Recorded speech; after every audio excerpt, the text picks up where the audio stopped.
Hey everyone, Dave Allison, and in today's video, we're going to be talking all about the risk-free rate of return. Now, the risk-free rate of return is an incredibly important number when we're doing things like valuing stocks, companies, or other investments. One of the most well-known valuation methodologies is this capital asset pricing model. And you can see here this kind of big R, little f, that stands for the risk-free rate of return. It's also used when we look at what risk premiums we should anticipate on investments. So this is the premium or the return we should expect for taking on risk. Now, we're not going to talk about valuation in today's video. I want to talk about some practical things that you could use today, which is how to get or earn a better rate of return on your cash or the money that you just don't want to put at risk in the stock market. And so why this is important is if we look at some numbers, April 21st of 2020, the risk-free rate of return, which is known as the 10-year Treasury bond or T-bond, is issued by the federal government. It's a bond. And essentially in 2020, it would pay you 0.58% interest, and that was guaranteed for a 10-year time period. Not a very attractive interest rate.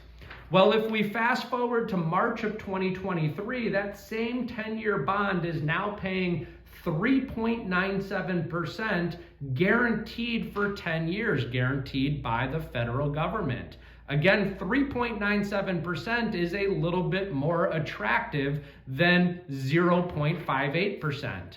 But for a lot of us, we don't want to lock our money up for a 10-year time period. And so the federal government offers shorter term bonds. They offer things in duration of 13 weeks or 26 weeks or 1 year, 2 year, and so on and so forth. So just to give you an example of where interest rates are at right now, the 26-week Treasury here at its last auction had an interest rate of 5.183%.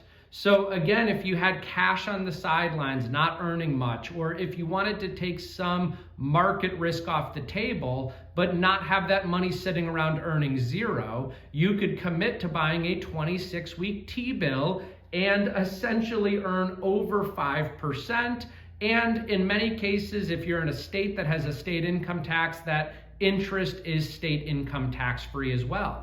So again, the purpose of this video is to share that although this interest rate cycle has hurt stock valuations, and that goes into that capital asset pricing model, although it's hurt borrowers, higher mortgage rates and loan rates, it has helped the saver. Instead of earning zero at the bank, we now have options to help at least produce a little more risk-free interest on our investments, utilizing these things like 13-week, 26-week, 52-week, or even longer duration government bonds.